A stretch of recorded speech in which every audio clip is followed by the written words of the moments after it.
जय श्री कृष्णा। राधे राधे।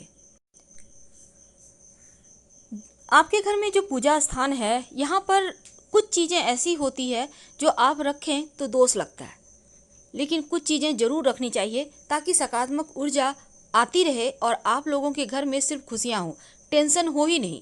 हम पूजा आखिर क्यों करते हैं? सकारात्मक ऊर्जा के लिए। हमें जीवन में मुश्किलों से बाहर रहना है। हम नहीं चाहते हमारे लाइफ में किसी भी तरह का कोई टेंशन हो, इसलिए हम भगवान की शरण में होते हैं कि भगवान हमें सही समय पर रास्ता बताइए और हर मुसीबत से हमें बचाइए। इसलिए हम पूजा पाठ भी करते हैं। तो चलिए आज जानते हैं वास्तु क्या कहता है, आपके पूजा घर में क्या रहना चाहिए और क्या नहीं। घर के एक हिस्से में भगवान के लिए स्थान जरूर बनाया जाता है, लेकिन कई बार आपके द्वारा की जा रही पूजा का फल आपको मिलता ही नहीं। तो आखिर आपकी पूजा करने में कमी है या कहीं कोई ऐसा वास्तु दोष है जो आपकी पूजा को स्वीकार होने ही नहीं दे रहा? तो घर में बने जो मंदिर है, चाहे वो आप कहीं भी पूजा करें, मंदिर यानी जहाँ भगवान का स्थान है, जहाँ पर आप दिया जलाते हैं, तो वो स्थान कैसा है और कौन सी वस्तु ऐसी है जो मंदिर में भूल कर भी नहीं रखनी चाहिए, वरना आपकी पूजा स्वीकार ही नहीं होगी। देखिए, पूजा हमेशा वास्तु की बात करें तो घर के ईशान कोण यानी उत्तर पूरब दिशा की ओर करें तो यह सर्वोत्तम माना जाता है।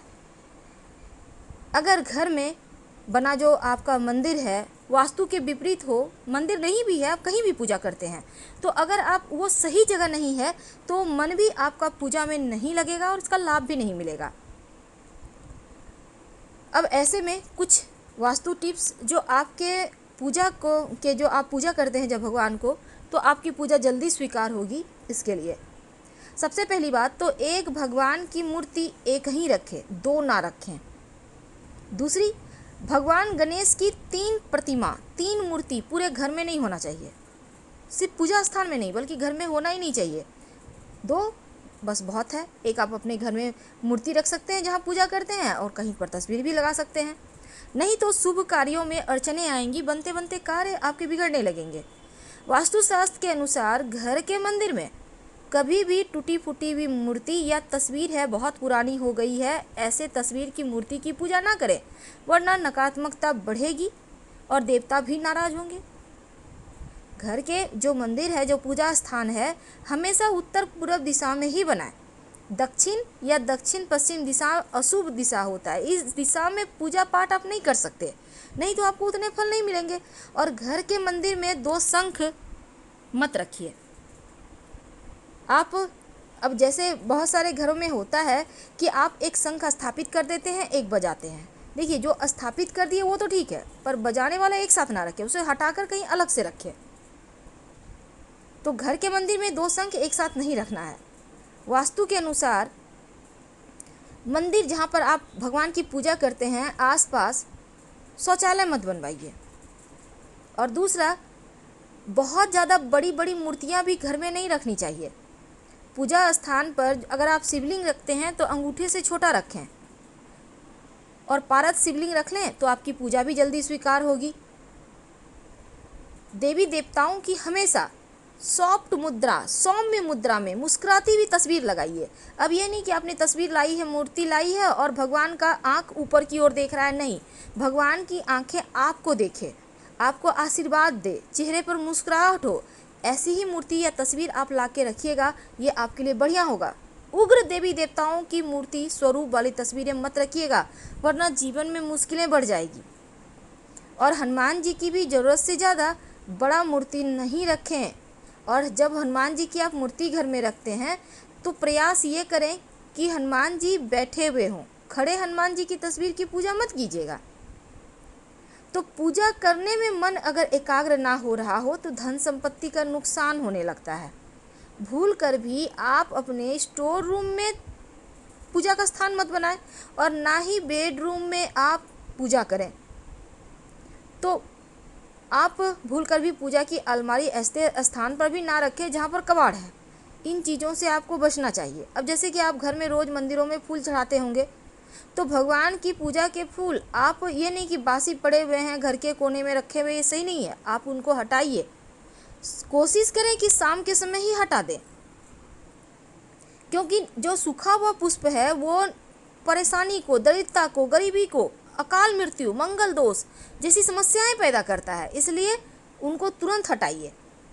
पूजा घर में मूर्तियों को लेकर ये भी नियम है कि गृहस्थ लोगों को बड़ी मूर्तियां मंदिर में अपने घर में नहीं रखना चाहिए। और पूजा घर में भूल कर भी अपने पितृ देवों की तस्वीर मत लगाइएगा। शास्त्रों में इसे भी अच्छा नहीं माना जाता, क्योंकि पूर्वजों की तस्वीरें मंदिर में लगाने से सही नहीं होता। आप अपने घर के दक्षिणी दीवार पर लगाइए ताकि पितर प्रसन्न हो, लेकिन मंदिर में मत रखिएगा। तो मंदिर में रसोई घर भी मत बनाइए, क्योंकि वास्तु के अनुसार भी ठीक नहीं है ये। और शंख को भगवान विष्णु का प्रतीक माना जाता है, इसीलिए हमेशा इसको बदलिए मत, बल्कि शंख को आप रोज़ बजाइए, सुबह 3 बार, शाम में 3 बार। अगर आप लड्डू गोपाल की पूजा करते हैं तो उनकी सेवा कीजिए, उनको रोज़ स्नान करवाइए, वस्त्र बदलिए और कम से कम प्रतिदिन उनको 3 प्रहर में कम से कम भोग और प्रसाद जरूर उनको अर्पित कीजिए। अगर लड्डू को गोपाल को लेकर आप कहीं जा रहे हैं तो आप लेकर जाइए, उन्हें घर में बंद करके मत जाइएगा, क्योंकि उन्हें बिना भोजन कराए आप खा भी नहीं सकते। इसलिए जो व्यक्ति नियम करते हैं उनके घर में देके जाइए उन्हें। अब जैसे शिवलिंग रखिएगा तो शिवलिंग आप हमेशा ही अंगूठे से छोटा ही रखें। घर में नुकीली चीज़ें मत रखिए, धारदार चीज़ें भी मत रखिए, नहीं तो आपकी पूजा का पूरा फल भी आपको नहीं मिलेगा, मन भी एकाग्र आपका नहीं रहेगा। और अंत में जब आप पूजा करते हैं तो एक निश्चित समय पर रोज किया करें, तब आपकी प्रार्थना जल्दी स्वीकार होती है। मोर पंख अपने पूजा स्थान पर जरूर रखिए। माना जाता है मोर पंख रखने से घर में सकारात्मकता आती है और भगवान श्री कृष्ण को मोर पंख बहुत प्रिय है, तो आप भगवान श्री कृष्ण के माथे पर सजा कर रखें। मोर पंख रखने से घर में कीड़े मकोड़े वगैरह भी नहीं आते। गंगा जल, हिंदू धर्म में गंगा जल को बहुत पवित्र माना जाता है और हर घर में पूजा स्थान पर गंगा जल भी होता है। तो मंदिर में गंगा जल रखने से माँ लक्ष्मी की विशेष कृपा होती है। लेकिन जब भी आप गंगा जल रखें तो चांदी या पीतल के बर्तन में रखें, घर में सुख शांति बनी रहती है। शंख तो आपको रखना ही है और शंख से आप जल भी भगवान श्री हरि को अर्पित कर सकते हैं।